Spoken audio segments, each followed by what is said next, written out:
Substack. Okay. All right, we're live. Hello, everyone. Hi, Betsy. Welcome. Week number 4A. Yeah. I don't know how I'm numbering, but welcome to Deconstructing Patriarchy, where we are talking today about fragile masculinity. And we're gonna, come in this with a very gentle soul, hopefully, but we do have some little fire because we're two women that have been dealing with fragile male egos our whole entire lives. And so, yes, there's some energy there, but we're trying not to dehumanize anyone on either side. So we're going to talk about that today because it actually really dives into episode 4A, which is that, we're always releasing on Friday mornings and then talking the next Wednesday about that episode. But this really helps us. We're going to deconstruct fragile masculinity and react to a video that I found this week. So I'm super excited about this.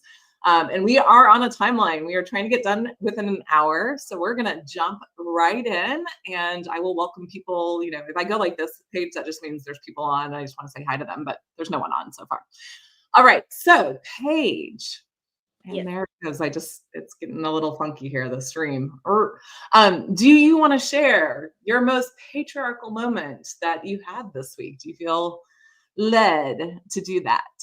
I mean, I don't know. I mean, you can probably tell me if it's patriarchal, but I guess because it has something to do with men, it bothered me.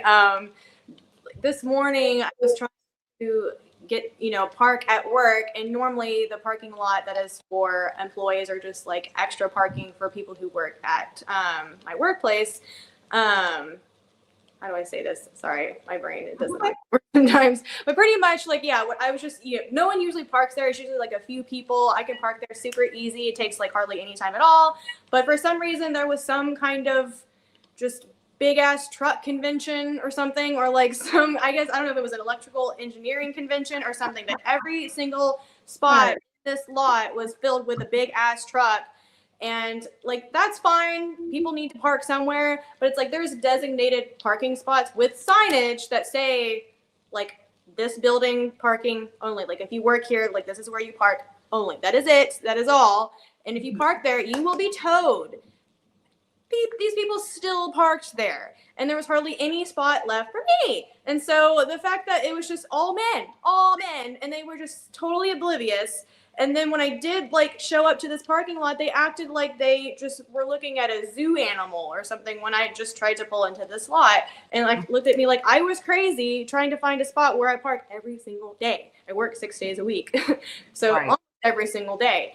And yeah, and then whenever I was just trying to drive through, guys were just trying to pull their trucks in and out of these spots, and we're just parked in the middle of the aisles where people were trying to drive through to get to other. It was ridiculous chaos for absolutely no reason, and it's just it was just men. It's not all men, but it's men.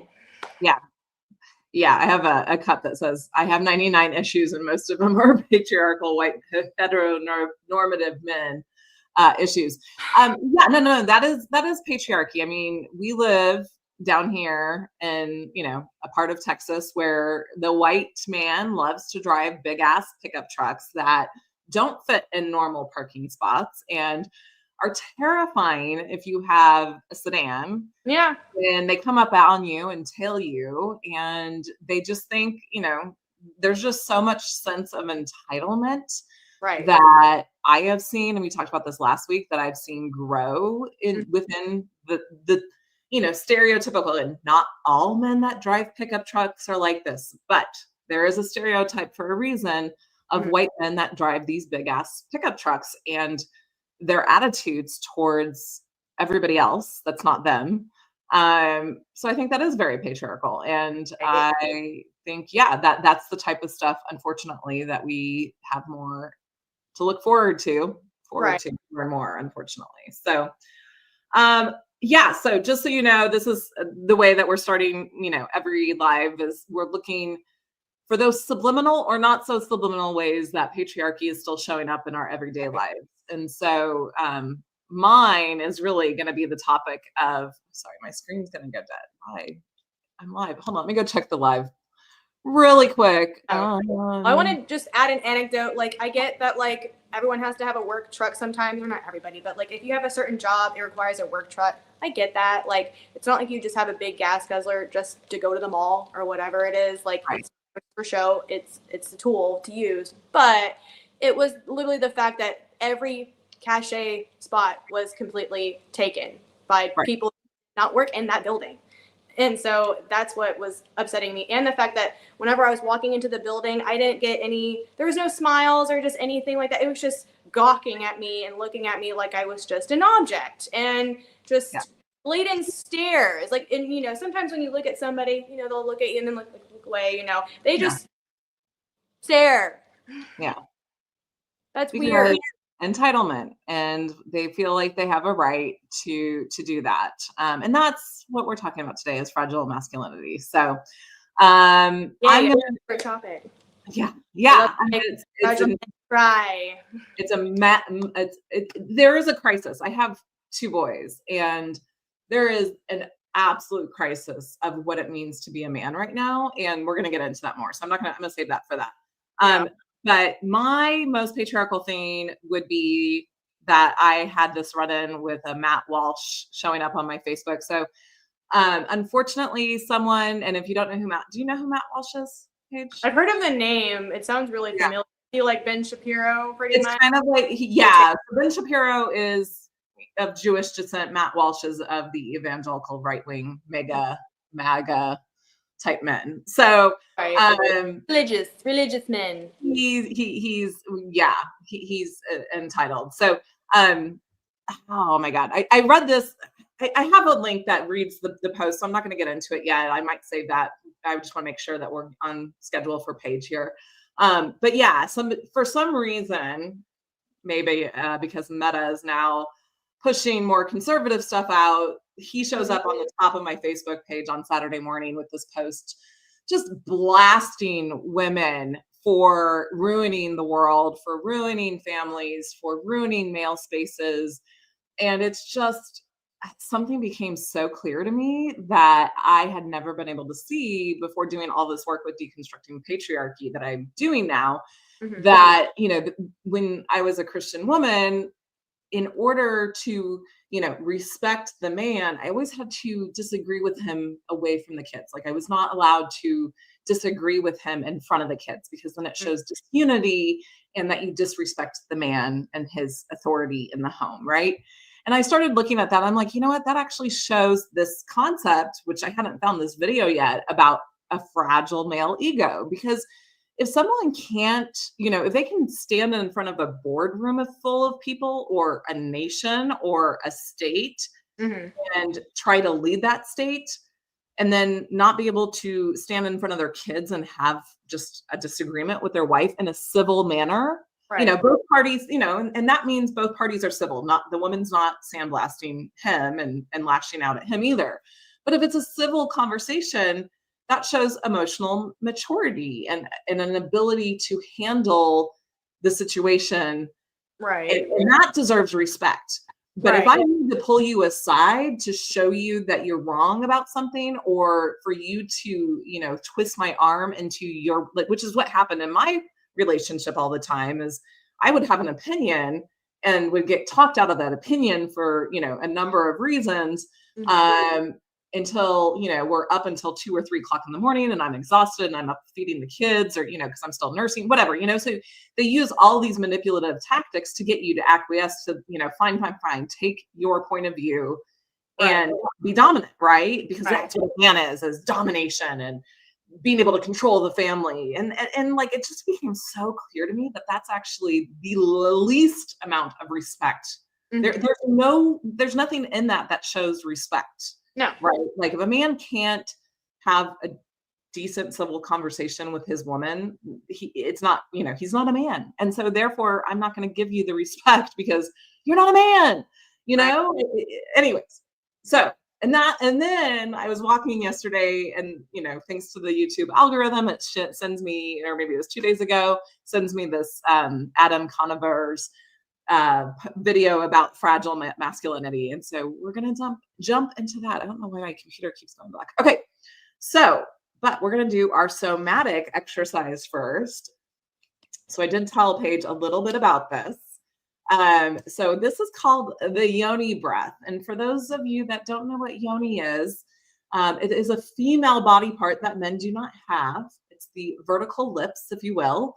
It means sacred temple or holy place, or holy of holies in Sanskrit. So it's an ancient word. And and this might be appropriation, so I am so sorry if it is, but it's common to use it in a lot of these conscious spaces that I've been in, these more hippy dippy, witchy, whatever you want to call feminine spaces, because it's a much prettier word than the American language gives to our body part, the yoni. And so, yeah, I'm going to lead you in this little exercise. I'm going to try to keep it under 5 minutes just to give you a little understanding of what it is. It can stir up some juices down in that region, and the sacral and root chakra regions that might feel very juicy and yummy. And I just want you to be aware of that. If it doesn't, don't worry about it. We're talking literally or figuratively? Both. No, yeah, literally. It can literally, because you're bringing your awareness down to that part. Anyways, there's somebody that joined on and they jumped off. Anyways, thank you. Oh, you know what? I meant to go on my phone. Do you have your phone? Yes, I do. Because we should be like, at least give ourselves 2 views. I'm going to go to my other account and watch. Turn my phone down on my phone. And give it a like so that people, but just make sure you turn the volume off.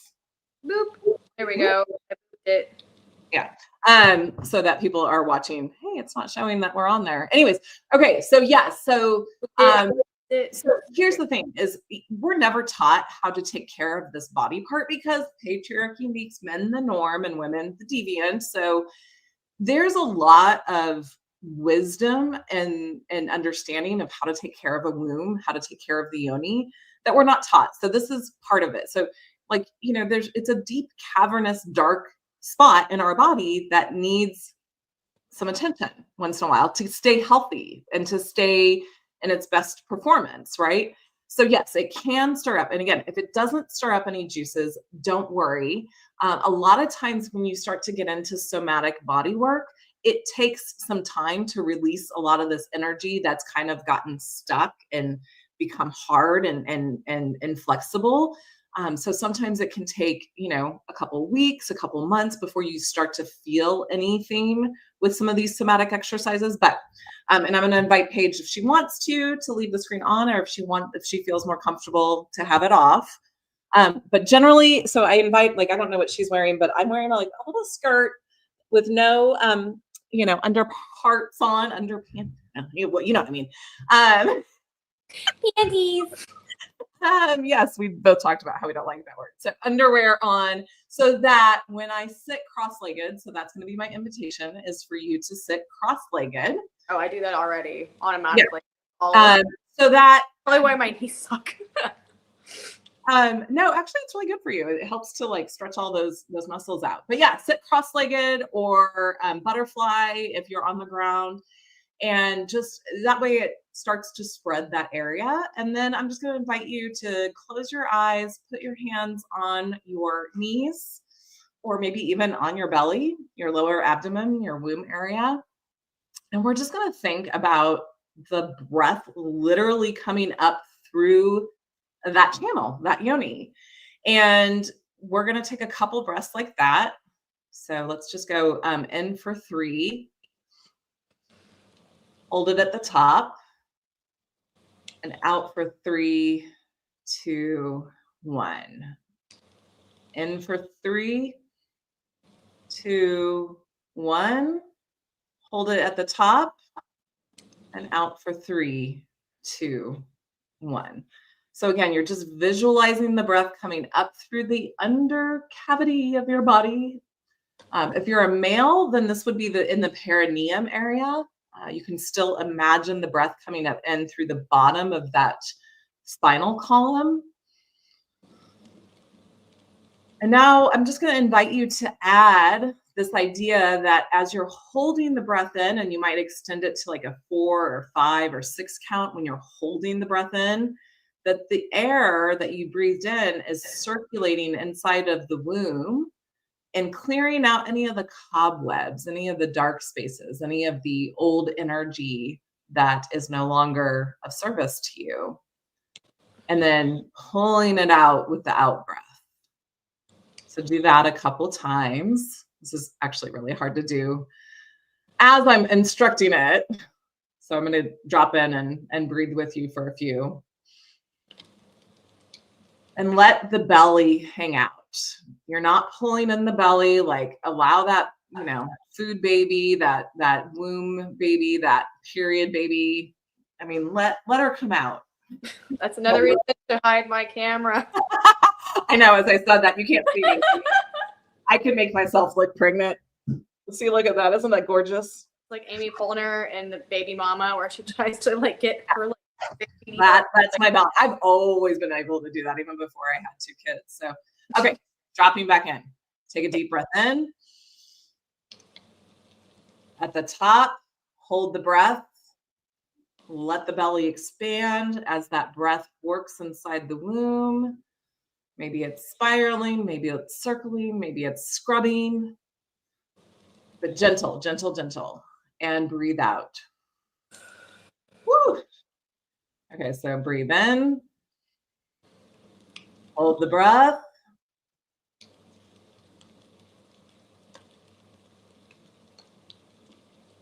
Let's just do 3 more. Breathe in. Hold the breath.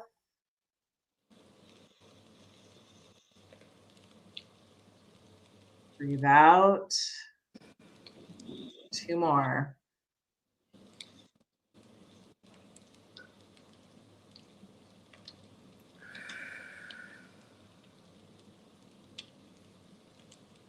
Last one. See if you can expand that count to 6 or 7 or 8.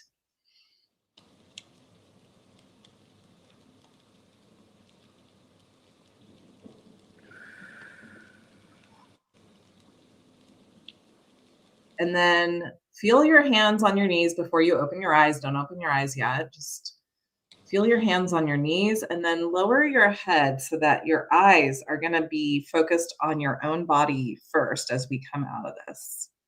So gently open your eyes and just ground into your own cross-legged sit here.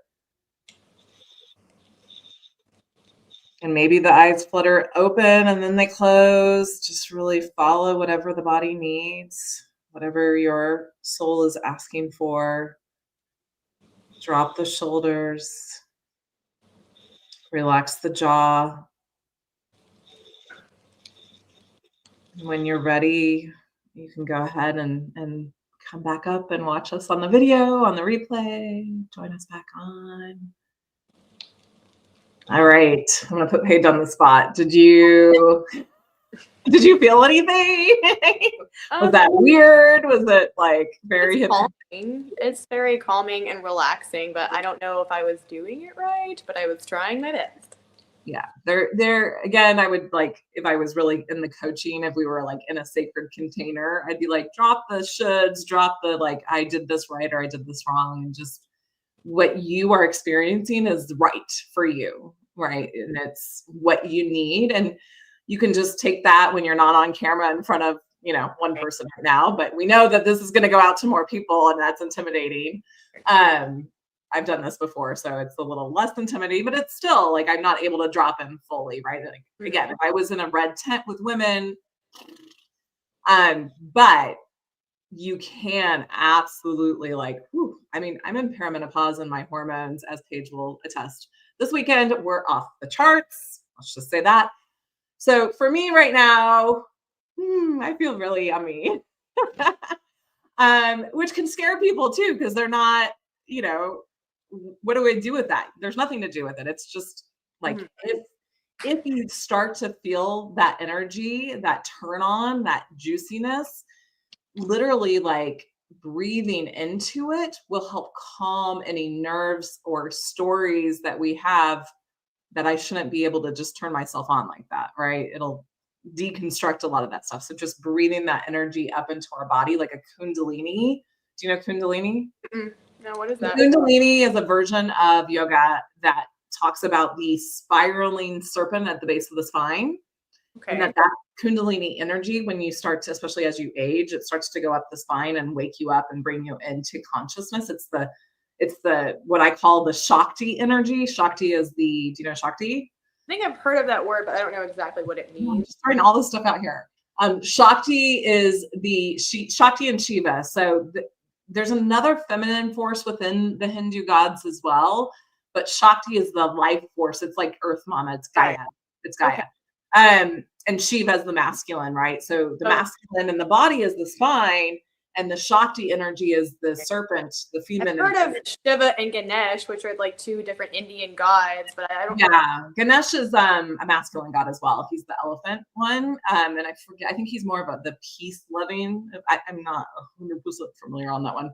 I know it, but it's like not here because I'm talking about this one. The only reason I know it is because of Big Bang Theory and because of Raj and how. So the Shakti energy is that Kundalini, that the turn on energy. I'm not going to say the other word because we might get demonetized there, but it's the turn on energy that you feel maybe when you are having a self-loving episode or you're with your partner, but you can turn it on yourself without even touching yourself, and learning to be able to stir that energy up yourself and manage it. So by breathing it up the spine is super, super healthy and grounding and energizing and creative. I mean, there's so much to it. So that's just a little teaser. If we want to do more of these somatic exercises, that's like another live idea at some point. But that to me, as I say that out loud, I'd rather do that in a more of a closed container. So we do feel safer doing that versus like putting that out here for the whole world to enjoy. But yeah, that's an idea. We can do some more of these, but these are that's an exercise that we would have done in the red tents that I led years ago back in California. So okay, to take another somatic exercise to take and play with for your enjoyment and your health, your overall health. All right, we're going to keep moving. So we're going to move into the bulk of our session today. Let me get this ready. We want to share our screen. So we are going to share Adam Conover. Let me make sure. Add to stage. Okay, you can see him. All right. So I don't know why it's spinning, but okay. So the way this is going to go down, if you've watched reaction videos before, I've made a whole bunch of notes on where I want to stop, but I've invited Paige to be like, stop if she wants to interject and say something at a point where I'm not doing that. I do have it on 1.25 speed. I just have gotten used to listening at that speed. Also, again, I'm trying to make sure we get all this in before Paige has to leave today. We are going to watch the first like 5.5 minutes and react to it with some stops in that. And then we're going to skip a majority. This is, the concept that he's talking about, you'll hear, is fragile masculinity, as I said. And then he goes into that middle portion from like 5.5 to about 16 minutes. He's talking about Elon Musk and Zuckerberg. And you can go back and watch it. It's fascinating. And as we were talking about this like, that's another episode I'd love to do, is talking more about the dark personalities that we believe some of these men are. At the very least, they're narcissists, but the dark personalities, if you're not familiar with them, it's narcissism, sociopaths, psychopaths, Machiavellianness, and then there can be also like bipolar in there, personality. What's the other one? I'm totally spacing out. But then it can also be like a combination of all of these, which makes it like, that's pretty much what the Hitler guy was, right? Like he was a dark personality. And you have to be able to perpetuate that kind of crime against humanity. You cannot have an actual emotional response to that kind of shit, if I can say that. So, okay, so we're gonna jump in, and I think for me, again, for the first 2 minutes, really, I don't have a stopping point. So, Paige, if you want to stop, just let me know. I'll let you know. Okay. So you might have noticed that seated at Trump's inauguration were the 3 richest men in America: Mark Zuckerberg, Jeff Bezos, and Elon Musk. Combined, these three broligarchs have 6 testicles and $880 billion. That's nearly $150 billion bucks a nut. But I like this guy already. I know. I'm in love with this guy. I just laugh every time. I've watched this several times now. I mean, the way he breaks it down per nut is just classic. So, okay, we're going to have you noticed that these nerds look a little less Can I add something real quick? Just can we all laugh at the fact that, like, I forgot who said it, but someone's calling Elon Musk like the white Nick Cannon because of like how many kids he's got. Because Nick Cannon's got like 12 different kids or more, and so now and I think Elon Musk is like 13 now. Yeah, I'm trying to get, he talks about that in this video, the part that we're missing or whatever. Anyways, I do think we have some other people on here that are not Paige and I watching on our phones. So hello, welcome. Drop us a hello in the comment if you want, so we know who you are. A heart emoji or something. Okay. Oh shoot, what's it doing?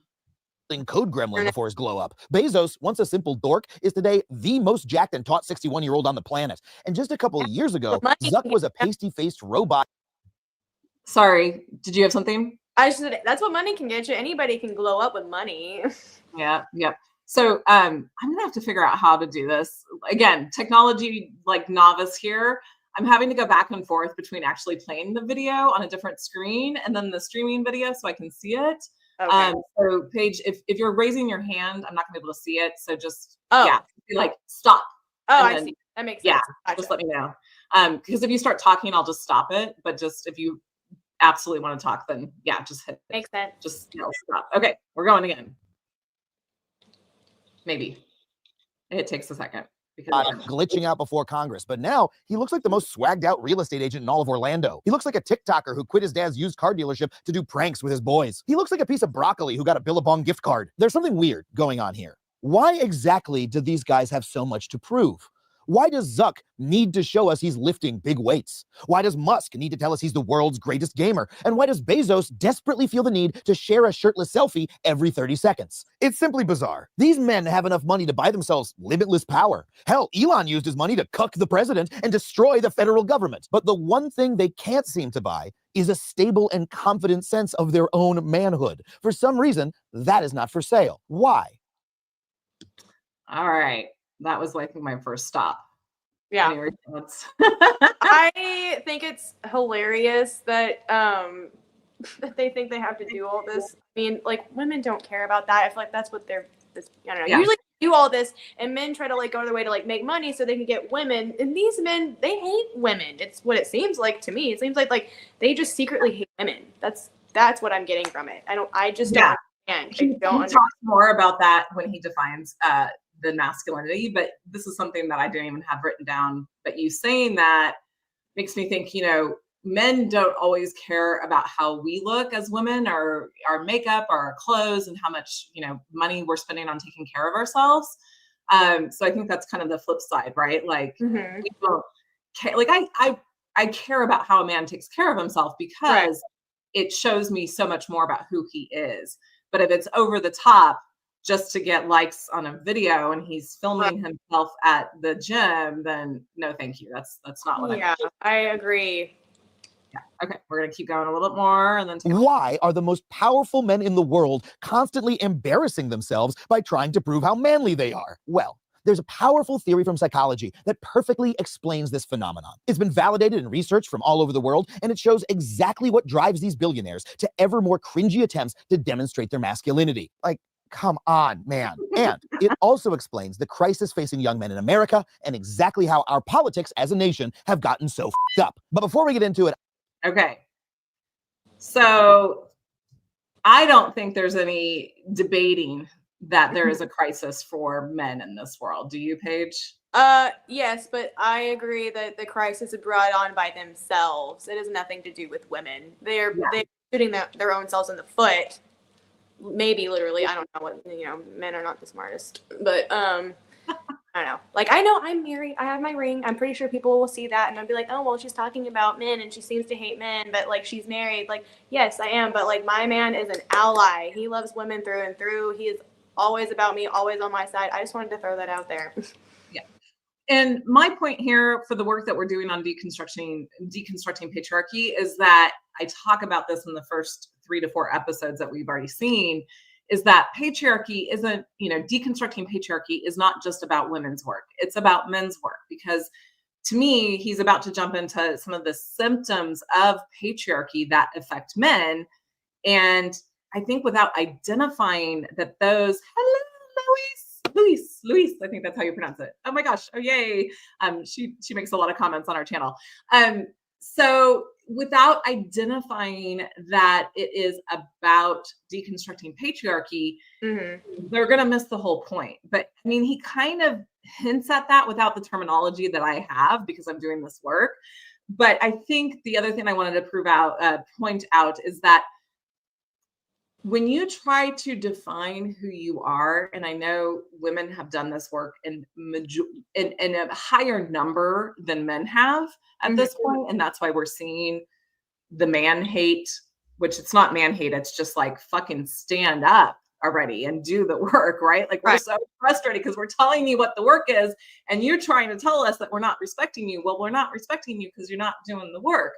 Right. But when you try to define yourself based on somebody else's definition of what you should be, right, then the rug, when it gets pulled out from under you, which is what has happened, right? We've had 6,000 years of patriarchy, 2,500 years to establish it, 3,500 years of it established.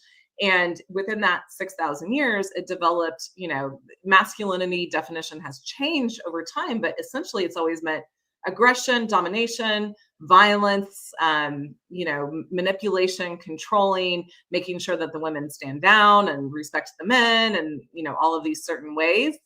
But they're also defining their masculinity so much based on what women do and how women respond to them. And when women started to wake up and say, like I said at the beginning of the video, it doesn't show that it doesn't show you're deserving of respect if you can't handle your emotional world.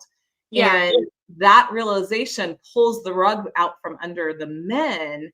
And now they're like floundering at how to define their masculinity. And so we're going to get into that. That's a question I have for you later. But let me jump ahead a little bit, because he talks about, I think it's 236. Conover. So guys, I'm talking to my men here. Let's level with each other. Do you ever have that feeling? No matter how often you prove your masculinity, there's no guarantee that you're permanently part of the man club. No matter how long the arc on your football throw, how beefy your big boy truck, or how rare your Fortnite skin, you have to keep performing your manhood all day, every day, or else risk it being questioned or maybe even taken away. This attitude. I don't think my man ever feels like that. Ever. That's good. That's like good. he loves his Magic the Gathering and his Dungeons and Dragons, and he hangs out with friends who don't care about that crap. They're just having a good time with their friends. I don't know. I'm so happy that he doesn't have that mindset where he is worried about why is that even a thing? Why is that a problem? But you can see why. I mean, that's what you experienced today, right? Like I can see it, but doesn't mean I still don't understand it. It's just like a weird, okay. Well, let's keep watching, because I think this will help you understand. But, okay. But I think that's the point that I wanted to stop at this point was, if you have to keep proving yourself by your ever increasing actions, again, you're setting yourself up for that rug to get pulled out from underneath you and what masculinity means. And to me, I mean, this whole video is like, this is why my work is so, appropriate and needed, because you've got to learn how to deconstruct the ideology behind patriarchy. And that means including our masculinity and our femininity and everything in between or outside of that. Right. And emotional accountability and doing the work. When it comes to doing the work, going to therapy, improving yourself, and not just, I feel like more women go to therapy than men go to therapy. And I think a lot of men still view going to therapy as a weakness. And that's another reason for why men are having the crisis they are having. And I think that all points to, I don't know, the Bible verse is coming to me right now. God is going to make the weak seem strong and the strong seem weak. I mean, that's a proverb, right? So Luis just said men are so fragile. Yeah, like they are fragile because our society has propped them up to have this smoke and mirrors type of masculinity that is built on women obeying the system so that they look like they're big, brave men. But in the end, if you have to be pulled into a bedroom or behind a closed door to be told, or to be agreed, to be told, or to be to have a disagreement with your wife, that just shows that you don't have emotional control or the ability to understand your emotional world. And that does, if I know, as I've gotten into being an emotionally strong woman or soul, let's just take the gender out of it, just a person, I feel so much more secure in my own body, in my own way. I'm able to stand up and preach to Matt Walsh, who I should be terrified with if I was in my old way, right? So that's the thing is I don't desire to harp and bitch and moan about men. I want to help them. I want them to I don't want to do the emotional labor. I want to point them in the right direction. That's how I want to help them. And being you are going to feel so much more masculine if you stop looking to women to define your masculinity, if you stop looking towards these other things that our society has told you is masculine, and start to do the work of deconstructing patriarchy inwards and rewrite that story based on what you think patriarchy is. So let's listen to his definition of what fragile masculinity is, and then we'll just... Attitude is so common. Social media is full of videos telling us that even the way we sit needs to communicate manliness. This is definitely a more feminine way to sit, but a man who's masculine is going to take up space, right? Oh, yeah. Okay, There's on that. You can't just do what your body tells you to do. I don't know. I've never really been told to sit a certain way. Well, maybe that's a lie. I have. Told to sit straight at the table, or taught cotillion kind of mannerisms without my father not wanting to actually go to lessons. So my funny thing is here, and again, I'm not dehumanizing this guy. I'm not shaming him. I want to coach him.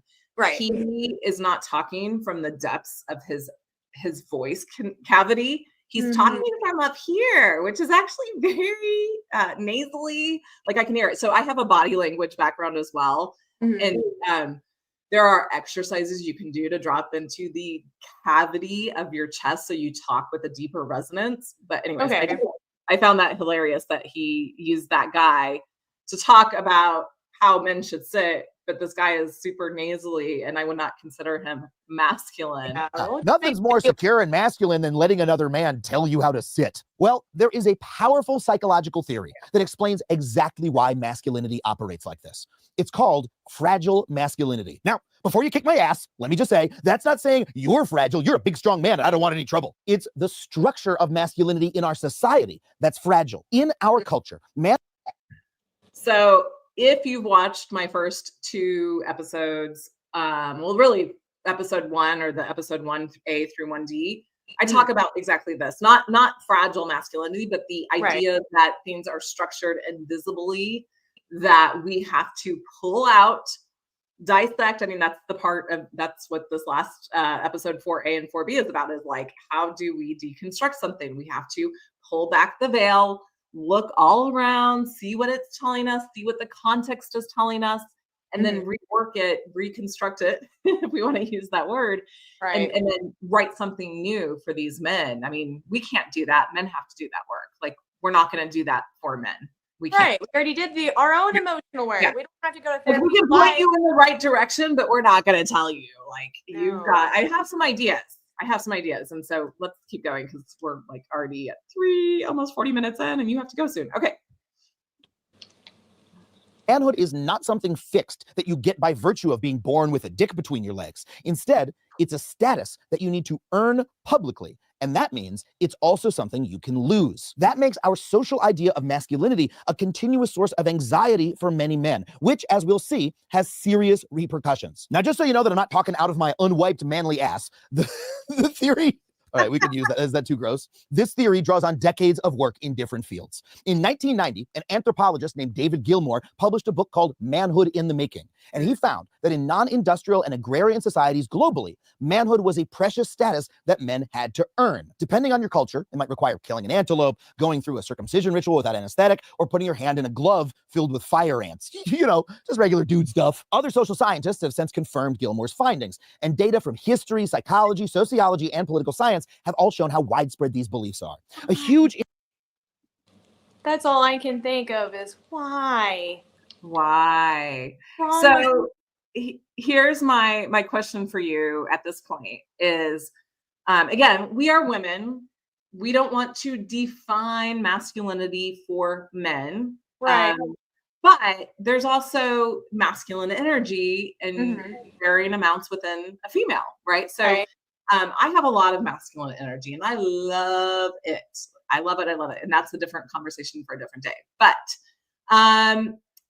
yeah, Paige, like if you were to be like helping a man who is open and ready to make this move to redefining what masculinity is, what would be some things that you would suggest as a woman that maybe he could look at doing?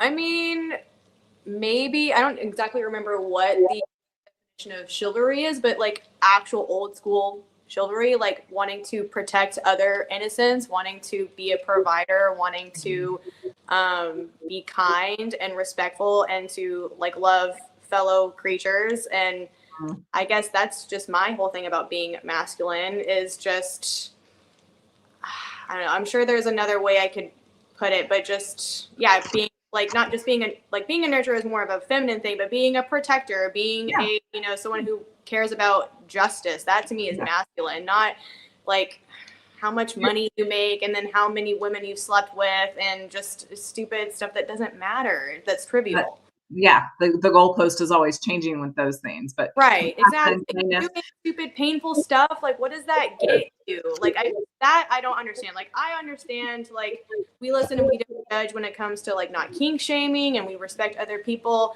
when it comes to that stuff. But this, like sticking your hand in a bag of fire ants, I will never understand that. I will never get behind that. Like absolutely not. Yeah. So men, listen to this. And we're going to get into more of this. Like, I don't know how much like we'll do in pages here because this is going so much slower than I expected already because there's so much to say. I know there's a lot.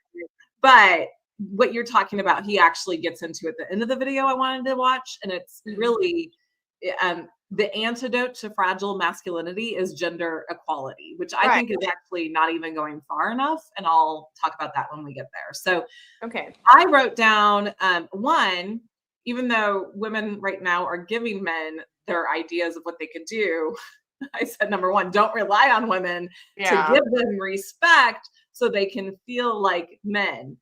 Do the emotional work to deconstruct patriarchy from their inner world. And that might be on your own. It might be going to therapy or finding a really rooted, I would say even indigenous style type of community of men to do that work. And understand that a woman speaking her mind isn't an assault on masculinity. It's an opportunity to show up and be in that masculine energy of protection and holding space. And like we still, I don't know about you, Paige, so I won't speak to you, but I still crave that version of masculinity to hold space for me. I don't need you to go out and slay the lions or bring home the bacon, but you can still provide like a safe, emotional, spiritual, sexual home for me, right? That's the version of protection that we need nowadays. Right. I agree completely. Let's keep moving. International study looked to see if fragile masculinity existed in 62 different countries. And it found that men and women in hunter-gatherer tribes, all the way to Nordic social democracies, all see manhood as something hard to get, easy to lose, and that has to be proven in public. But we're talking about America right now. So how do you prove your manhood in America? After all, we don't have fire ant glove rituals. Well, according to 50 literal years of research, American masculinity enforces values like aggression, risk-taking, physical achievement, and competition. Football. Yeah. So I think of Bandhoff or Handoff, whatever he's some German or Scandinavian guy who's doing these ice baths to prove their masculinity. So I think it's the same thing, right? Like, I mean, I get an ice bath after you do like a sauna, and then you do an Yeah. ice bath, but doing just an ice bath, that's crazy. yeah. So like there is, again, holistic like benefits to doing the hot and cold plunge. Right. But I would watch this guy with this lens of deconstructing patriarchy before I even knew that that's what I was doing and be like, this is an your hand in an ant. It's the intent of it. That's yeah, exactly. And it's like, no. But here's something he doesn't say, Adam doesn't say that I want to add. I think in America, masculinity also, like with, a 1,000-foot poker, says no to anything that appears like what you just described as chivalry, that old style kindness, respect. Well, that's all the feminine type of energy, right? So I call it all the C's: collaboration, cooperation, clear and compassionate communication, compassion, networking, or taking care with other people in mind instead of self and what you're going to benefit from that. So like that's all shamed, right? From our current version of masculinity. So right. My ideal version of masculinity, I just thought of this, and I should have thought of it earlier because my wedding was literally like Lord of the Rings themed / Harry Potter. But like Aragorn is from Lord of the Rings is the perfect example of what real masculinity is. Just saying. I don't know. I'll have to go look that up later. You should. So everybody else that knows that, you should talk. I want to keep us going because I want to get to the last part. I'm sorry. And let's be clear, those are good values in many, many cases. But according to the theory of fragile masculinity, the more you express those values, the more you need to prove them in public. Because once again, your manhood is always at risk of being taken away. And that explains what has been happening with Elon Musk and Mark. Okay, so that's where I'm going to jump to a different scene. But that, I think you were saying something about that, like you don't understand that, but that's the definition of fragile masculinity. Is it sets up this definition of masculinity to be an outward proving instead of an inward state of being. Right. And in order to keep that outward proving, I am a man, they have to keep proving it. So it's just this like vicious downward spiral for them. And I feel for them. I'm like, oh my God. Yeah. I mean, it's like, how women have felt like this is what it meant. Like when I started to wake up, and I'll put this in my deconstruction video that'll come out week 13, which I don't know where we are in this, but anyways, my deconstruction, as I started to wake up from Christianity, I started to look around me and be like, oh my God, everything about me and who I am as a woman is defined by men or like male God. Like what? And then this question is like, what do women, like, how do women define what womanhood is? How do women define what femininity is? How do they define what spirituality is? Like, I want to know what it means to be a woman defined by women, not by men. And I think that's what men need to do is like, stop looking at women and the patriarchy to define you. Right. And do that work yourself. So, okay, we have 12 more minutes. We're going to jump ahead here in a video. Oh, wait. Hold on. I have to share a different screen. Okay, let me close that one out. One question I could ask is, and we can do it next time if we need to, is why is it only affecting some men and not all men? Like why are some men more susceptible to thinking that way versus other men like my husband who just, they don't care about that crap? Yeah. I think it would be, it's not just culture, it's it's nurture and nature. So there's that combination. I mean, and I think a lot of, like, I've heard this before, is neurodiversity. If he's any version of neurodiversity, that those of us that are neurodiverse tend to have somewhat of a BS filter and BS detector. And so, it's like, why do some people grow up inside of an alcoholic family and become alcoholics versus the ones that see it and they're like, oh, I don't want anything to do with that, and go completely the other way. Right. Right.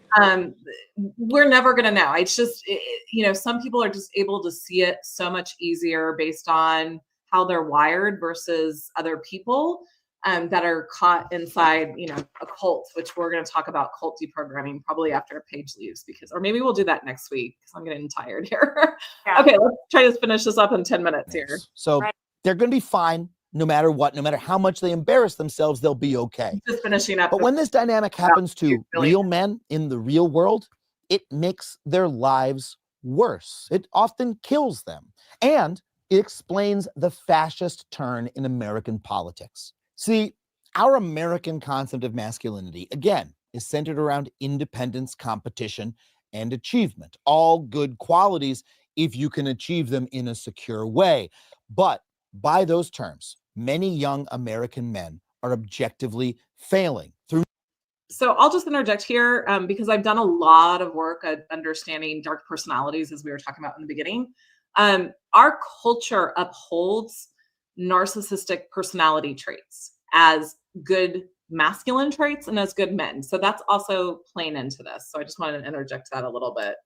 But what you're about to see is really all of the symptoms of patriarchy, which if you've watched any of my videos where I'm sharing Jordan Peterson's video where he says all of these stats about men and the social stats is a proof that patriarchy doesn't exist. And I say, actually, no, that is proof that exists and that men also suffer. So let's continue. No fault of their own. First, our schools are leaving men behind.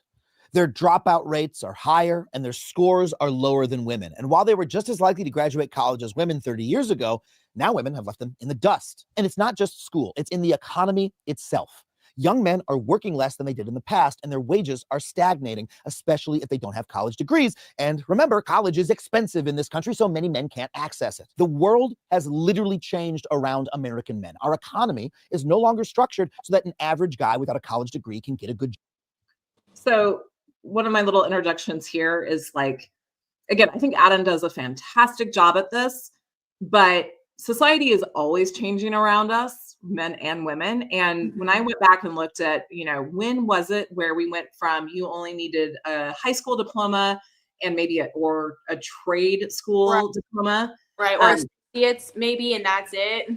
Or what? Or an associate's degree, and like that's all you need. Well, even before that, so just the change from, when that was happening, that was the 1950s, 1960s. It was really the 1970s. So just 45 years ago, where we went from needing, these other basic things to needing a higher degree level. So I don't think you can blame college on this. I don't know that. I don't think that's what he's doing. But I just wanted to point that out, that like, we're always, men and women, women and men are having to adapt to the changing culture around us. And so for sure. But it's also like the reason that we have to pay for college in the first place, because it used to be free. And I could be technically wrong about this, but I heard it on another YouTube channel that, until, Black students, African Americans wanted to start going to college too, when segregation, was ending. And, they wanted to create another obstacle to make it to where like Black people could not go to college. And hence, like, it's just racism. It's another reason on why we are where we are. I have not fact checked that. I've never heard that, but it makes sense. Fact check for me. Like I'm saying, like I might not be right, but I'm just throwing that out there. Like I've heard that, and I'm pretty sure like 99% I'm right. Yeah, and well, and that goes in line. I think we talked about this another time. Is when they realized they couldn't keep Black or colored people out of their private Christian schools because they were going to lose their 501(c)(3) status. They started to go after abortion again, or not again. Well, yeah, again. Anyways, let's not jump into that yet because I'll go on a tangent. Job to provide for his wife and family. The jobs that these men used to get are simply gone. And that's why young men are also living at home at a way higher rate than young women. Unsurprisingly, young women are not super excited about shacking up with young men who are less likely to have completed their education, gotten a job, or live on their own. And consequently, young men are way more likely to be single and way less likely to have sex than they used to be. Men also experience higher rates of loneliness, drug abuse, and suicide. I mean, men commit suicide nearly 4 times as often as women. Okay, so that's a stat that Jordan Peterson uses too. Men are more successful at committing suicide. I don't even know if I can say that. Shoot. Men are more successful at it, unfortunately, but women attempt it just as much, if not more, actually, than men. It's just we're not as successful at it for some reason. I don't know the stats on. I don't know the reason specifically. I can guess at it. Being a woman, sure, it's more of a cry for help, and they want they need not. I don't want to say it's a cry for attention because that but it's like a sign that like I want someone to listen to me. I'm going through something. I need someone to hear me. Versus men are like, I just want to deal with this by myself. I don't know. It's the whole thing. Yeah, they get up in the rope, and I get it. Like I don't make light of this at all. I think this is a real crisis, and that's why I want to talk about it, and why I'm so passionate about the education that's coming out on deconstructing patriarchy, because it addresses how to do this in a systematic way. Okay, so I don't think we're going to finish, but let's do a few more minutes. Just about every social indicator looks worse for men, and that is a serious problem. By the way, those last stats are from our sponsor, usafacts.org. If you want real .org has phenomenal ourselves, and it plays right into the fragile masculinity trap. If you're not able to earn a living or find a partner, that literally threatens your image of your own manhood.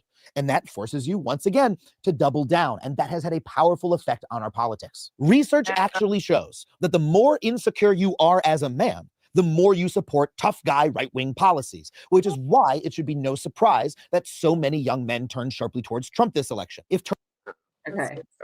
Any comments there? I'm going to fast forward a little bit more. No, I get it. He's definitely spot on. It's tragic. Yeah. I can just see it. That's that vicious cycle of fragile egos, of fragile masculinity, of allowing the culture and women to be in charge of how to define masculinity instead of men stepping up and doing that work. Because it's just that vicious cycle of like, I feel like shit, so I'm going to turn to the men who make other people feel like shit, and I'm going to feel better. But you don't. You just feel like more shit. So then you do more of that, like, you know. Again, I was on Matt Walsh's post. I have like 121 comments on Saturday shaming me, dehumanizing me, because that's what they're taught to do in order to feel like men. And I wrote this down. I said, if you need to keep women small, intimidated, dependent, fearful, or, you know, shaming them in order to feel like a man, then that's not true masculinity. No, or attacking somebody on their appearance. That's definitely not in any argument. Yeah. All right, Paige, I know you need to go. So do you want to share your moment of joy that you had? And then I'll finish up with this. And then I think next time we're going to talk, I'll table this. And next time we'll talk about how to talk to people about being in a cult, because that is what is happening right now. And I think there's some great, you know, deprogramming is what it's called, to help people get out of cult. Actually, I mean, you can't really do it until they're ready, but I want to talk about that next time. Maybe I'll find a video on that one for next time, but go ahead. Moment of joy. Okay, so I guess my moment of joy was today. I already knew, like, one of my clients, he's one of my favorite clients of all time. He's been coming to me for years, and I already knew he was an ally for women, but he just told me a story today that just touched my heart about him just being an ally and just kind of being a protector for his little daughter, or his daughter when she was younger, and for his granddaughter. And I don't know, hearing like how he just stood up for her just really melted my heart in, you know, just a great way. And it's just nice to know that there are good men out there, and like they are men that want to get rid of patriarchy, and they see how it's ruining things for not just women but other men. And so yeah, and I would even because I'm so tuned in, I will say, to how we use language. I'm often looking at like you know, and I'm going to put this out here because maybe somebody will watch this and help me, because I'm not super in touch with the LGBTQT plus community as much as I would like to be. It's something I'm striving to be more of, but I hate the term coming out. I think we need to change that terminology. And I don't fully feel like calling people allies is really where the language needs to be, because again, that makes it more about I'm supporting you doing your work instead of I'm doing the work I need to do because this also affects me, right? Does that make sense? No, but I mean, I heard a different explanation on this. It just resonated with me. For me and like the work I'm doing, like somebody stepping up and protecting women is exactly like what he's talking about. And you're not going to see the rest of it here, but is that work of dismantling the fragile ego, that fragile masculine ego. And so I think, I don't know, I'll sit with that, but that's, I just challenge us to come up with different words to expand that men don't need to just be allies. They need to be co-workers with us in this. Oh, yeah. Well, I think he is like that for sure. I mean, that's just the only word I know to use to describe it. Yeah. And I don't mean to like make you feel inadequate with that word. It's just, I just want to make sure that, like, we're including men more, maybe is what I'm trying to do with that conversation of like, how can you be more like, not just over here on the side being an ally, but also being in the fight, like being in the work with us, not the fight, but in the work, if that makes sense. Okay. I mean, it does, but I don't know. I guess if there's a better word for it, then I'm all for it. But ally, I don't know. I guess like it's not like ally as in like just around or like alongside. It's like, I don't know, but it's okay. No, I get what you're saying. Okay. All right, Paige, thank you so much. I wanted to honor your time. I am going to stay on with everybody and finish up this last few minutes. And then, like I said, we'll talk next week about the deprogramming language that we can start using to help people ourselves deconstruct from any cults that we might be in, but also other people. So gotcha. Have a good afternoon, Paige. Perfect. Thank you so much. Subscribe, everybody. Bye.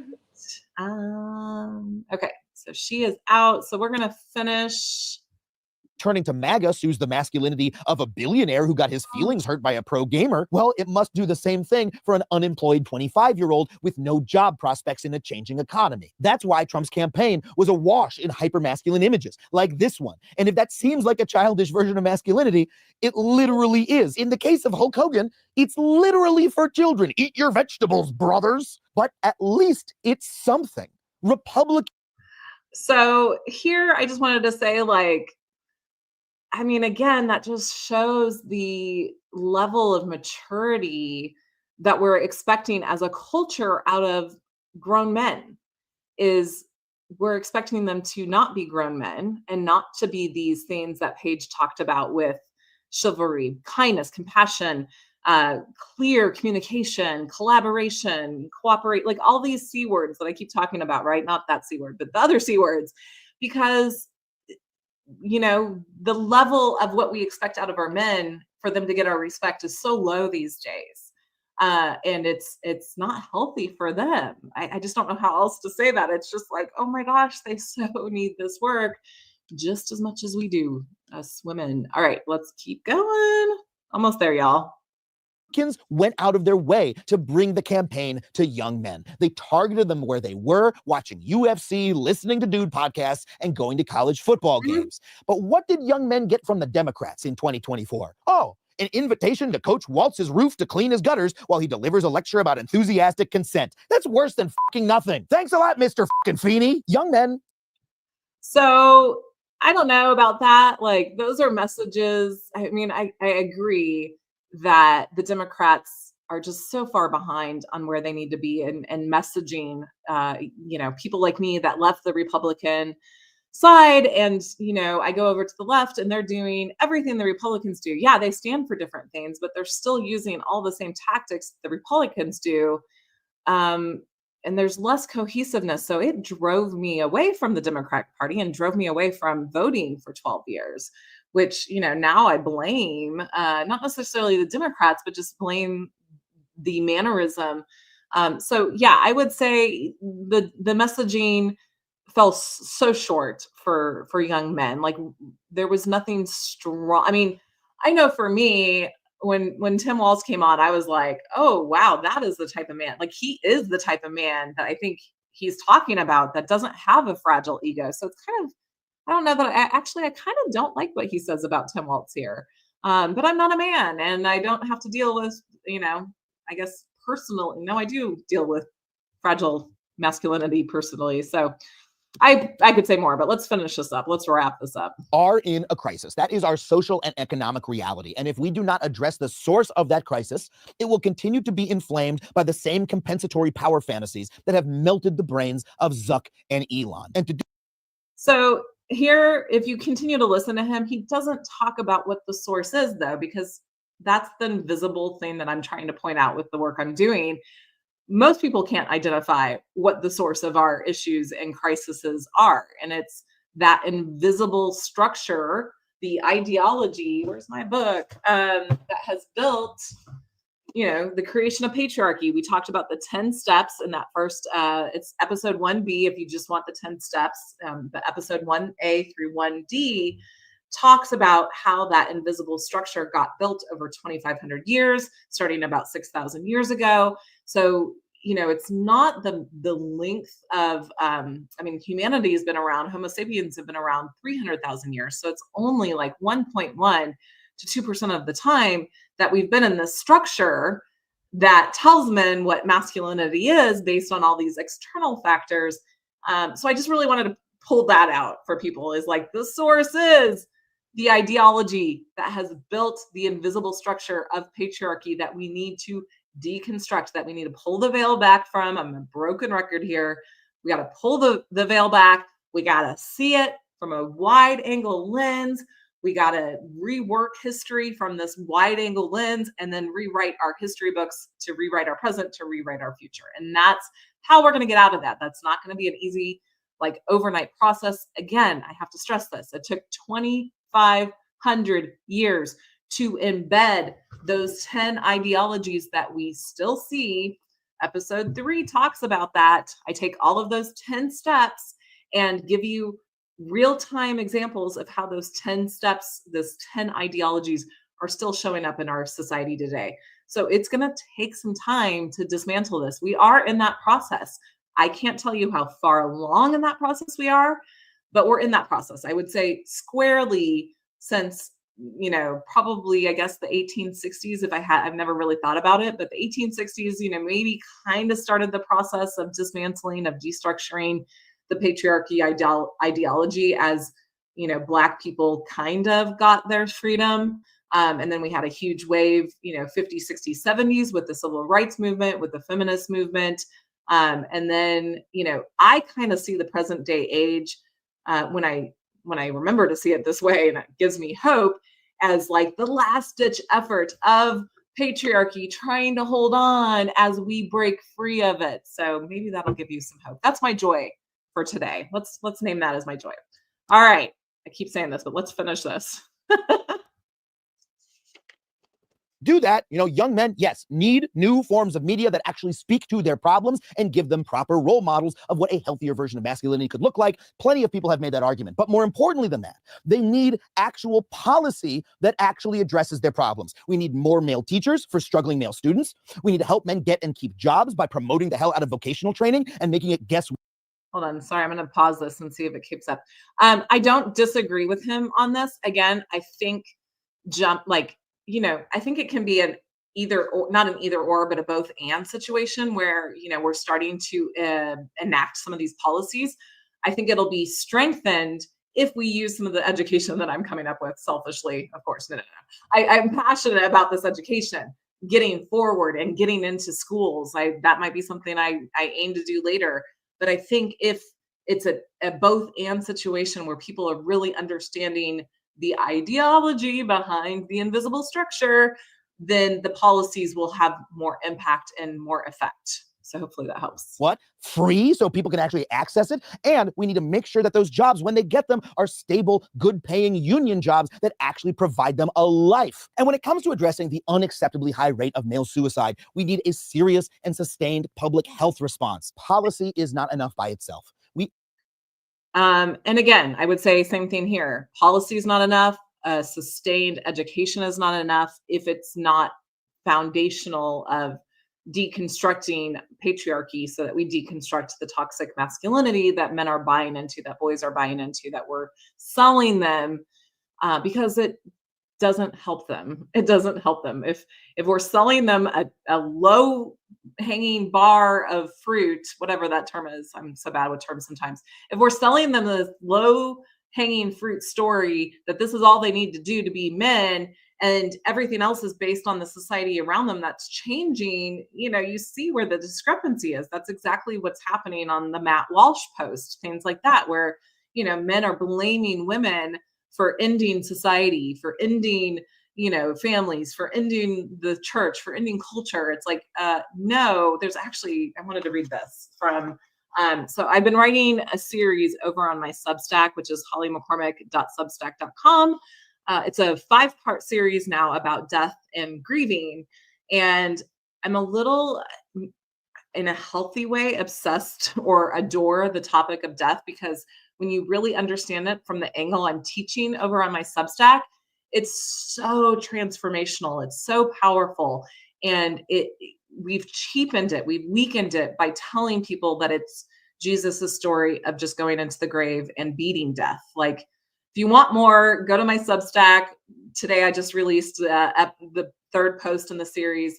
And that's another joy. I had a friend read it and send me a voice comment saying it was so powerful. Like, I'd given her this book. This book is called The Smell of Rain on Dust, Grief and Praise by Martin Prichel. And he's just magnificent in the way that he writes. It's super simple. You can read a chapter a day or a chapter every couple days, because it's super simple, but yet like a salve for your soul. And so his big theme is that grief, and I'm, paraphrasing here, grief is the highest form of praise that you can give to that which you have lost. Not to disappointment. That's not grief. That's just disappointment. But if you've lost someone or lost something of utter value to you, then your soul needs to grieve. And that's a process that we have forgotten how to do. So he says here, grief over death is a big theme for people, but certainly death is not the only kind of loss that can whip up devastating syndrome of eternal revenge. For people love many things, and to lose a country or a way of life, patriarchy, where men are in charge, can be even harder than losing a relative. And that's what we're facing right now, is that as women have become stronger, we're threatening this way of life for men where it's been made easy for them. And so now they're starting to feel like victims because they have to step up and do work. And there's grief over that. But instead of grieving the natural evolution of change, the natural process of life, which is life, death, rebirth, they are clinging on with eternal revenge and coming out with their boxing gloves on at women or men that don't agree with them and trying to take them down. And that's the version of masculinity we're seeing in the MAGA movement. We're seeing in our government. It's a last, hopefully, ditch effort to cling to something that they should be grieving, and allowing the grief will allow them to regenerate themselves in what I call the pregnant void and create something new, create that new story of what masculine should be for them. All right, I think we're almost at the end. Was there anything else? Yeah, I think that was like a big thing for me is they don't want to let go of this thing that they have had, the superior role in, even though it's literally killing them, y'all. Like, oh my gosh, as a mama of 2 boys, this breaks my heart. And I can't stress it enough. Like, I am not an enemy here. I am on the side of men. I am craving in my soul, like, God, where are the men that are getting this? We need them to get this and to step out and show it to other men. That is what masculinity is. Not this other fragile, thing that makes us just like, as women and men. All right, I think also need to change our concept of masculinity to not be so fucking fragile. And you know what? That is possible. Because while fragile masculinity is seen in societies around the world, different societies buy into it more or less. And you know what makes them buy into it less? Gender equality. That's right. Countries with higher levels of gender equality have lower levels of fragile masculinity, have more secure masculinity in their male populace. Yeah, it turns out that oppressing women and queer people doesn't strengthen your manhood. It only makes you more fucking insecure. Kind of makes sense, right? I mean, guys who are secure in their masculinity are generally less likely to bully a gay teen in the cafeteria. And that means that we are not stuck. We can escape the trap of fragile masculinity by treating everyone in society with fairness and empathy. And that means that when these supposed tech visionaries embrace the dumbest version of masculinity and use it to overthrow our government and make it less fair, they're not driving us towards the future. They're grasping at the pathetic past and keeping themselves imprisoned. But you know what? There's a big bright world. All right, y'all. That finishes the reaction. I love that though. Like he just said, what I read here, they're clinging to the past. They're clinging to eternal revenge instead of allowing themselves to be washed and renewed in the grief of what was and moving towards what is. The only other thing I really wanted to say about this, I think I could say a lot more about this, as you probably know if you've been watching me for a while, is gender equality is not actually far enough. It's a step. It's a step. But just like I'm learning Roe versus Wade actually wasn't far enough into really providing the reproductive care that somebody with a womb needs, gender equality is not far enough either, because gender equality, to me, it's very binary still. It doesn't really talk about the fluidity. And I got into this conversation with somebody new on my channel today about how I view myself. Like I view myself, and I guess I'll go into it here to prove this point, is like I am a female. I total female, right? Like I am sometimes, unfortunately, very straight in that version of my life where if I wanted a partner, this is, I'd want the masculine, I'd want the man. But that doesn't encapsulate everything about me. Like I'm very fluid in a lot of other ways. Like if I'm on an ecstatic dance floor, which is a non-verbal freeform movement dance practice, I love stepping into being the man between a woman and me and twirling her around, because I am I am strong for a woman. I am flexible, and I know how a woman wants to be treated on the dance floor, and I can give that to her, and I adore giving that to her. But that for me is where that fluidity stops. Like I don't want to take that into the bedroom per se. So that's a whole nother conversation that I think gender equality is missing. And so I just have to really speak to that for my fluidity folks like me, that are starting to get outside of even the like sexual definition of fluidity. But in my work, again, patriarchy made men the norm and everything else the deviant. So elite men, I should say, not just white, because they weren't white back in Sumer and Mesopotamia. They were more colored. But the elite men became the norm. That got trickled down into all of the sciences. So your psychology, your health, everything, into religion, and anything outside of that elite became the deviant. And so when you look at this as a math equation, gender equality is, women trying to equal men as the norm. Like the math doesn't math. Like you can't make women equal to men. Yes, our souls are equal. I get all of that argument, but I really hope you stick with me on this one.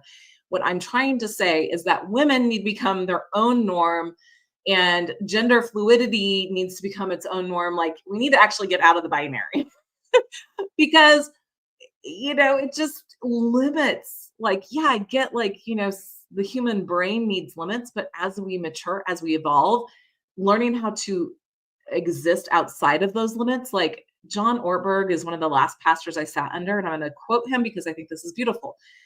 He would often say, your God isn't big enough.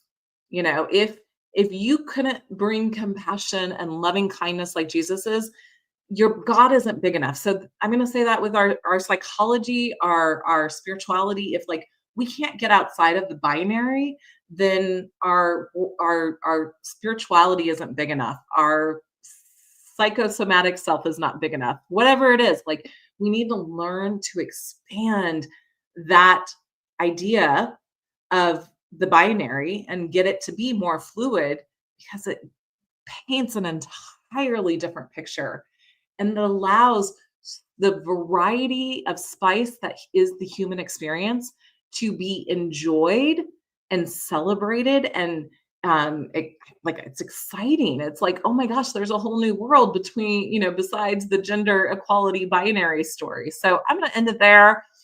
Let me know what you think. This was, another big one. I love this topic. Definitely want to talk more about gender fluidity, fluidity of life, and how we all have masculine and feminine energies, and they show up in different ways.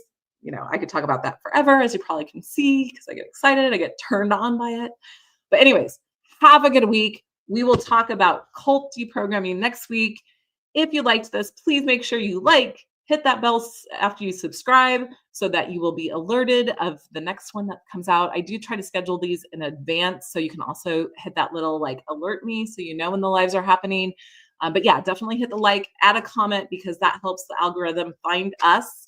And as you heard me say, I know this is vital education that is needed to trickle from the bottom up into all of our policies, into all of our education, into all of our conscious understanding, if we want to get out of the mess that we are in. And if you don't believe we're in the mess, then that's a conversation for another day. I can prove it, but not today. All right, y'all. Have a good one. Bye-bye. Choo chow, toodaloo. I like to say all these different ones. Okay, I'm going to stop making fun of myself. Bye. Actually, I have to end. Bye.